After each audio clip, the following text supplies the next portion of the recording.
अस्सलाम वालेकुम नाजरीन, मैं हूं परवेज इकबाल। नॉर्वे के हुक्काम का कहना है कि कोरोना वैक्सीन की खुराकों के बगैर या कोरोना की तस्दीक वाले बरतानवी मुसाफिरों को नॉर्वे आमद पर होटलों में करंतना किया जाएगा। जबकि डेनमार्क की हुकूमत का कहना है कि आज से बरतानवी मुसाफिरों की डेनमार्क आमद पर उन्हें करंतना लाजमी किया जाएगा। स्वीडन में सामने आने वाले कोरोना वायरस के 60% केसेस डेल्टा वायरस से मिलते हैं। यूरोप में बदतरीन सैलाब के बाद लापता होने वाले हजारों अफराद की तलाश शुरू कर दी गई है। जर्मनी में 100 अफराद हलाक हुए हैं, जबकि बेल्जियम में 25 अफराद के हलाक होने की इत्तलात हैं। जबकि सैलाब ने जर्मनी, बेल्जियम, स्विट्जरलैंड, हॉलैंड और लग्जमबर्ग को शदीद मुतासर किया है। हॉलैंड मुतासरा सूबे में एमरजेंसी नाफज कर दी गई है। यूरोपीय रहनुमाओं ने इस तबाही का जिम्मेदार मौसमियाती तब्दीलियों को करार दिया है।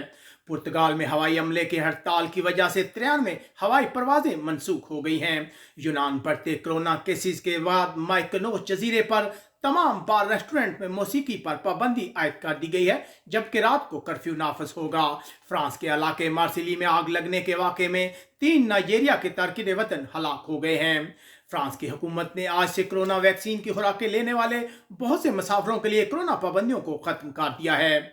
बरतानिया के हेल्थ सेक्रेटरी साजिद जावेद में कोरोना की तस्दीक हुई है, जबकि गुज़िश्ता रोज बरतानिया में पहली बार कोरोना के 50,000 से ज्यादा नए केस सामने आए। बरतानिया के हुक्काम का कहना है कि कोरोना पाबंदियां खत्म होने के बाद भी फ्रांस के शहरियों के लिए करंतना की शर्त बरकरार रहेगी। इटली के इलाके सर्दिनिया के हुक्काम बढ़ते कोरोना केसेस के बाद दोबारा पाबंदियां नाफज करने वाले हैं। इटली की पार्लियामेंट ने लीबिया के कोस्ट गार्ड की इमदाद का बिल मंजूर किया है, जो तारकिन वतन को इटली आने से रोकेंगे। इंसानी हकूक की तंजीमों का कहना है कि इस बिल की मंजूरी से तारकिन वतन की मुश्किलात में इजाफा होगा।